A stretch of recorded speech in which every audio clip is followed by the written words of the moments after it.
the downfall of a lot of the big OEMs is happening right now. Yeah, if you look at Cox Automotive, we've done some research and we see that unfortunately the Stellantis group, clearly we see Dodge at about 186 days of supply overall over across the organization. We do happen to see Chrysler at about 135 days. Ram, which is, typically popular pickup trucks and pick-me-ups that everybody likes, is sitting around 129 days. And clearly they're not selling. We also, I've verified, walking down the car lots, checking out. We've been down to a local dealer recently and seeing what Dodge has to offer. And you see pickup truck upon pickup truck upon pickup truck. And clearly Dodge is now in a place, it's the worst of the storms. We have a situation where there's so much inventory, which does represent a potential for the buyer. But currently right now, until these OEMs figure out that it's time to step up and actually slash prices, because let's face it, money talks and people aren't buying. Interest rates are high. Prices of vehicles are high. $80,000 for an F-150. We've seen some of the Fords being really highly priced as well, or the Rams being priced at $80,000, $90,000. We've seen 150 grand for their fancy dressed up version of the Rams. Jeeps at 80, 90, $100,000, over 100 grand for a Grand Cherokee hybrid. It's absolutely mind-boggling.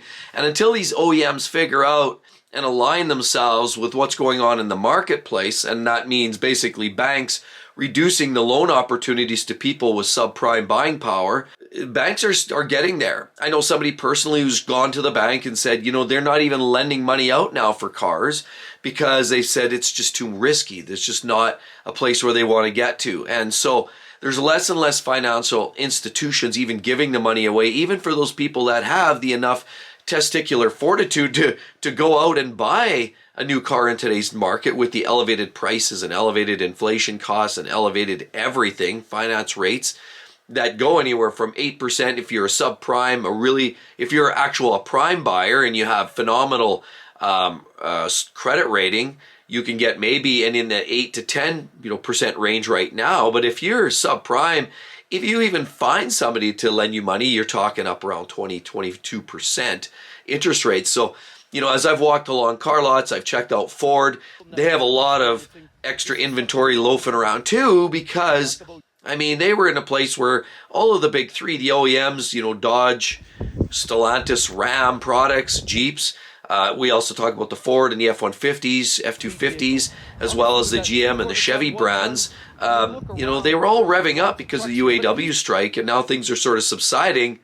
But the perfect storm has evolved, and people aren't buying these cars. And so these vehicle brand manufacturers are literally upside down, and they're paying money. It just doesn't come for you having to pay interest rates on your car loan. They also pay. A lot of these brands don't own these vehicles outright. These cars they own a percentage of that vehicle that's sitting on the lot, and they actually owe interest back to the OEM or the manufacturers to keep those cars, and they're essentially paying a rent to keep these vehicles around. And as a result of that, they're paying a lot of money, and the longer that these vehicles sit on the lot, the more money that they pay. So really it boils down to incentives, and it boils down to pricing. And with high finance rates, if at least the core price of the vehicle was good or palatable, you might get somebody to step in and buy a vehicle. Now, we know that these numbers, these are based on trends. 186 days supply is a number based on the current buying power, but we also know that things aren't trending in the right direction right now, at least until interest rates slice down and at least until climate of cost of living. So until that changes, people aren't changing their buying habits. And what we're having is situations where these OEMs are going to struggle and struggle bad to the point where some of them might be faced with some hard decisions. We also know that, a lot of the OEMs, and I'm hearing too, that people in the industry and some of the big players, the big heads leading some of these dealerships I've spoken to, said that they're actually looking at trying to buy out or lay off, possibly temporarily lay off some of their staff.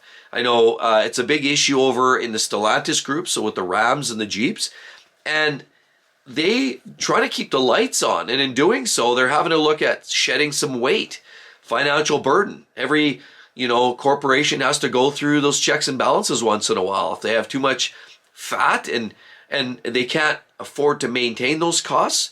Like, in other words, taking every second light bulb out of the light fixtures to reduce power costs, or possibly not giving out coffee in the waiting room anymore, or possibly getting rid of that greeter that sits at the front of the entrance, or possibly reducing the amount of mechanics or the amount of salespeople on staff. If they're not selling vehicles, why have all the salespeople there? So this is actually happening right now as we speak. They're at a place now where they're actually having to shed some financial weight off the organizations. Ram, Stellantis, Jeep products are the worst off right now because they really tried to escalate their pricing, look at themselves as a premium manufacturer.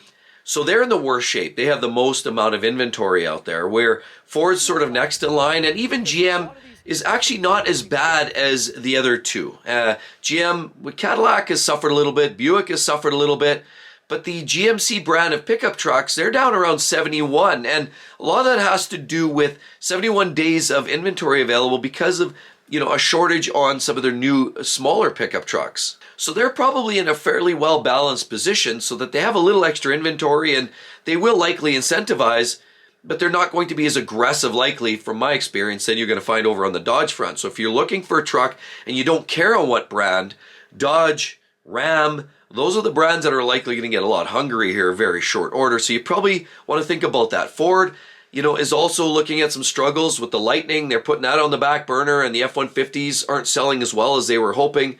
Of course, people just aren't buying. Prices are high. So give that all, sort of balance that as you will if you're looking for a pickup truck, but those are kind of the latest stats. Now, the big OEM 3 could only wish, they could only dream, because they're actually up against other manufacturers and other vehicle types that are actually doing really well. Cars that have low percentage and low inventory because they're popular, they're selling well, and obviously with cost of living and fuel costs, people are deciding to make other choices. Hybrid vehicles are very popular right now. Some of the smaller SUVs, crossovers, smaller cars are very popular. And vehicles with lower support or lower supply, for example, the Toyota Corolla Cross only has about 19 days supply across the entire North American market. The Toyota Grand Highlander, of course, a later model here, is also relatively low supply, likely because it's a newer model. Honda CR-V Hybrid, as well as a general basic Toyota Corolla.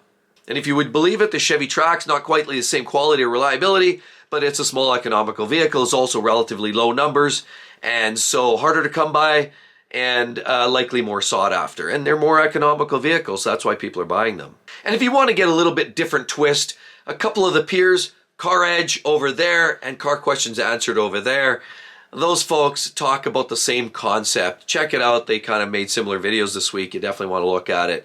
But at the end of the day, these OEMs are struggling because they're trying to sell these vehicles and they're not selling. So according to Cox, car prices have been kind of doing this hobbly wobbly, and it's about $166 from November to the earlier month before October. So there's been this slight little uptick in month over month here in this last couple months. But with that said, if you look back and trace October's numbers to October last year, we're actually down about 1.5%, which is about $47,251. Slight dips, and we do expect and anticipate that dip to continue as a lot of these OEMs aren't selling vehicles. And rising inflation rates and, of course, borrowing costs keep climbing.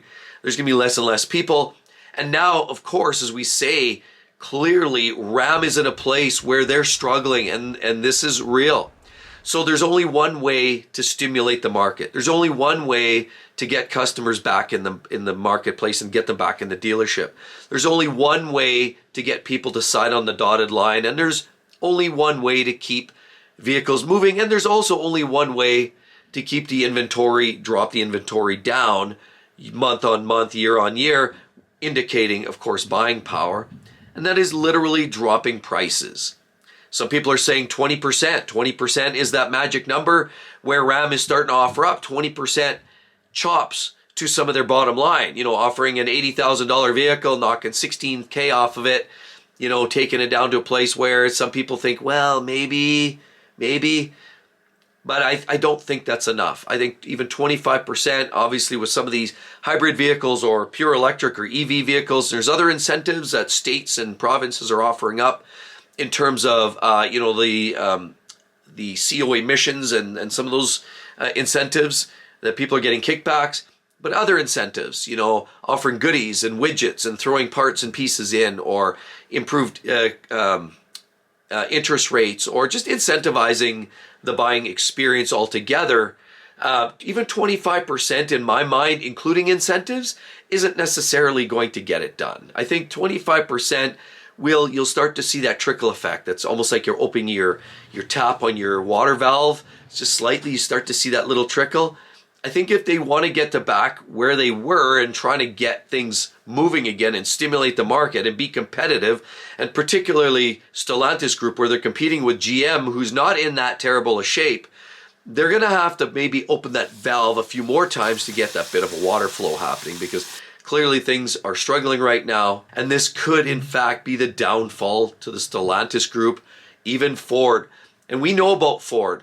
Ford has literally halted their production of that battery plant that they've talked about doing because they can't afford it. They don't have the capital. They're not selling the EVs. They're not selling even the OEM ICE vehicles to enough, at least, to fund that building, that manufacturing facility. So they've had to scale back. There's also lawsuits from a rolled over pickup a couple years ago. We know about that. There's other recalls that they're trying to fix. You know, problems with brakes, problems with fires, problems with insulation under the drive shaft, problems. There's issues all over the place, and Ford's still trying to recover and recoup costs there. The sad part is Ford's struggling too. GM is struggling as well. They've got recalls and bulletins related to lifter issues, their engines. We know the 5.3s and the 6.2s have had lifter problems breaking, where the OEM had to take it back, the dealership, rebuild a bank. Maybe then they break another lifter, go rebuild the other bank. Then maybe they'll rebuild both or possibly replace both heads. But it's becoming a very cost ineffective way to do business. The quality control is starting to creep up on these OEMs and start to bite them when they least need this. They don't need these types of deflections. They don't need these cost impacts to their organization. They need easy flowing. They need sales.